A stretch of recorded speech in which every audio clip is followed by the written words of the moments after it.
La pregunta 69 del test de segunda vuelta se refiere a un problema de refracción, a la miopía.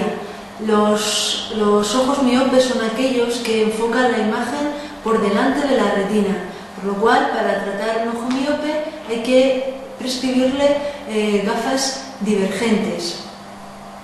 Los ojos miopes tienen más probabilidad de tener un determinado tipo de patologías.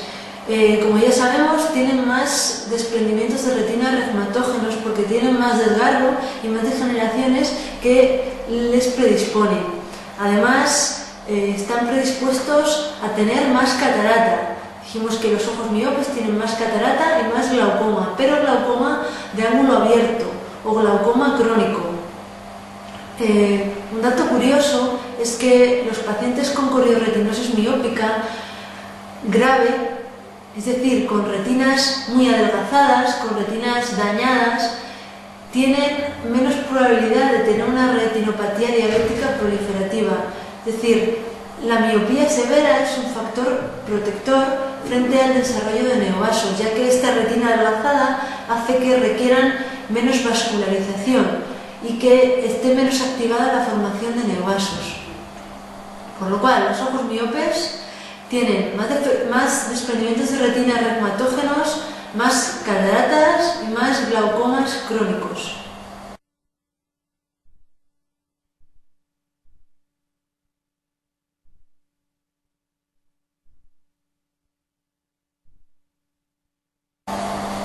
Vamos a repasar un momento los tipos de lentes que utilizamos para corregir cada defecto refractivo. En la miopía, la imagen está enfocada por delante de la retina, por lo que se utilizan gafas o lentes divergentes. En la hipermetropía ocurre lo contrario, la imagen se enfoca por detrás de la retina, por lo cual se utilizan lentes convergentes. El astigmatismo es un defecto en el cual no se enfoca de manera irregular por delante o por detrás, sino que hay varios puntos de enfoque, por lo cual utilizamos lentes cilíndricas o tóricas para intentar que la imagen esté justo enfocada en la retina. La presbicia consiste en que se pierden los mecanismos de acomodación, es decir, el cristalino se vuelve rígido y el músculo ciliar pierde su capacidad para contraerse. La presbicia es como una hipermetropía de cerca, entonces utilizamos gafas convergentes, pero solamente cuando el paciente está mirando de cerca. Y por último, en las diplopias. Las diplopias ocurren generalmente porque los dos ojos no están orientados al mismo punto. Es decir, un ojo enfoca una imagen y el otro enfoca otra. En el caso de las diplopias binoculares, podemos hacer que la imagen de un ojo coincida con la de otro mediante unos prismas, que son unos cristales que lo único que hacen es trasladarnos la imagen y hacer que las imágenes de ambos ojos coincidan y con ello que desaparezca la diplopia.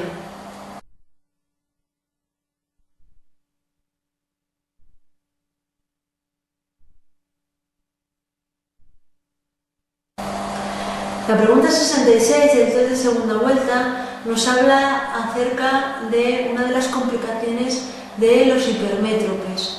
Los pacientes hipermétropes, al igual que los niños hipermétropes, tienen que hacer más esfuerzo acomodativo para enfocar una imagen cercana. Mientras que un paciente métrope tiene que enfocar aproximadamente unas 3 dioptrías, un paciente hipermétrope, pongamos que de 4 dioptrías, tiene que enfocar las 3 de la métrope más sus 4, es decir, tiene que hacer un esfuerzo acomodativo de 7 dioptrías. Cuando contrae mucho el músculo ciliar o durante un tiempo prolongado, aparece una serie de síntomas que se conocen como astenopia acomodativa, que consisten en cansancio ocular, visión borrosa, hiperemia, cefalea frontal y esto se corrige intentando descansar en la mirada cercana y sobre todo corrigiendo la hipermetropía. ¿Qué complicaciones oculares tienen los pacientes hipermétropes? En primer lugar, pueden tener lo que hemos mencionado anteriormente, que es la astenopia acomodativa. También pueden presentar, sobre todo en los niños, estrabismo convergente, debido a que los niños tienen una alta capacidad para converger a la vez que acomodan por la sincinesia de la acomodación. Pseudopapiledema es una imagen típica de nervios ópticos de pacientes hipermétropes que se debe a que la lámina cribosa de los ojos hipermétropes es pequeña y el nervio óptico, que es el mismo para hipermétropes, hemétropes y miopes, tiene que atravesar esa lámina cribosa. Entonces, en vez de dejar mucho espacio sin cubrir, como ocurre en los miopes, que tienen excavaciones grandes, aquí ocurre lo contrario. El nervio óptico entra justo despacio y en esa entrada sube un poquito hacia arriba y luego baja a recubrir la retina. Y esa imagen da un falso aspecto de que el paciente tuviera un papiledema, pero simplemente es que las fibras del nervio óptico están muy apretadas para entrar al interior del globo ocular a través de una lámina cribosa tan estrecha. Y por último, como dijimos en la pregunta de glaucoma de ángulo cerrado, también estos pacientes están predispuestos a tener más crisis de bloqueo pupilar, debido a que los ojos hipermétropes son ojos pequeños que tienen más cerca todas las estructuras de la parte anterior del ojo.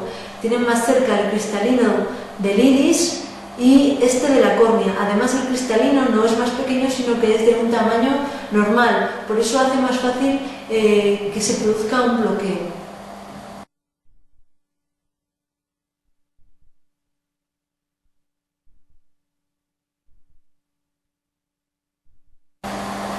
La pregunta 148 del MIR 2006-2007 nos habla de las complicaciones de las lentes de contacto. Hasta el momento hemos visto algunas de ellas, como son las queratitis microbianas, es decir, infecciones de la córnea. La lentilla produce pequeñas queratitis que fácilmente se infectan por tener la lentilla cubriendo esta queratitis.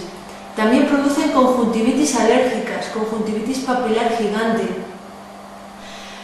La lente de contacto es una estructura que se coloca encima de la córnea y que no la deja respirar. La córnea no tiene vasos para ser transparente, por lo cual se hidrata a partir del humor acuoso de la cámara anterior y a partir de la lágrima y de los vasos que vienen por el limbo, por la periferia corneal. Cuando ponemos una lente de contacto encima de la córnea, hacemos que estos vasos hacemos que se dificulte el flujo sanguíneo al interior de la córnea, las células corneales. Entonces, estos vasos que proceden de la periferia de la córnea, que proceden de la conjuntiva, se engrosan. Y eso se llama vascularización corneal o panus. Otra patología que también pueden producir las lentes de contacto es el edema corneal. La córnea es transparente debido a que las células endoteliales tienen una bomba que está constantemente sacando el líquido de su interior para que éstas no se encharquen. Cuando ponemos una lente de contacto encima de la córnea, hacemos que estas células funcionen peor y que la córnea se edematice, se capte un poquito más de líquido y disminuye un poco la visión corneal. Lo que no producen las lentes de contacto es epiescleritis ni escleritis, ni ninguna patología en la esclera. La lente de contacto en principio no toca con la esclera, toca con la córnea y en el caso de que sean lentes de contacto blandas, tocan en parte con la conjuntiva de los párpados y la conjuntiva que rodea la córnea, pero en ningún momento toca con la esclera. Por eso no produce ni escleritis ni epiescleritis. Las escleritis son típicas de enfermedades autoinmunes y colagenosis, por lo cual, si aparece una pregunta de escleritis, es decir, un paciente con hiperemia vulvar, lo primero que tenemos que descartar es una artritis reumatoide o cualquier otra colagenosis como la paranteritis nodosa o el lupus. Vamos a hablar un momento de las cirugías refractivas. Los pacientes que tienen lentes de contacto, cuando ya no las toleran, muchas veces se someten a cirugías refractivas. Existen varios tipos de cirugía refractiva. La que más se realiza se denomina LASIK. El LASIK consiste en actuar sobre el estroma corneal ablacionándolo, es decir, hacer que en la miopía el estroma corneal central sea más fino y en la hipermetropía al revés. Hay varios tipos de láser para realizarlo. El láser más conocido se llama láser excimer. El láser excimer nos exige hacer una especie de tapadera o de flap corneal para exponer el estroma y que pueda actuar el láser excimer. Otro tipo de láser se llama láser de femtosegundo, que es el láser más actual, que ya no nos obliga a hacer este botón corneal o esta especie de flap corneal, sino que este láser crea una solución de continuidad y él mismo produce la ablación corneal. Los pacientes que desean operarse de cirugía refractiva pueden ser miopes, hipermétropes o astigmatas. Dependiendo de la cantidad de grosor corneal, se puede corregir mayor o menor número de dioptrías. Generalmente se corrigen más dioptrías de hipermetropía que de hipermetropía y de las que menos es de astigmatismo. Una de las complicaciones más frecuentes de los pacientes intervenidos de cirugía refractiva es el ojo seco, ya que al crear ese botón corneal se secciona parte de los nervios de la córnea y hace que la córnea reaccione peor a estímulos. Por eso es casi invariable que los pacientes operados de cirugía refractiva tengan en mayor o menor medida síntomas de ojo seco.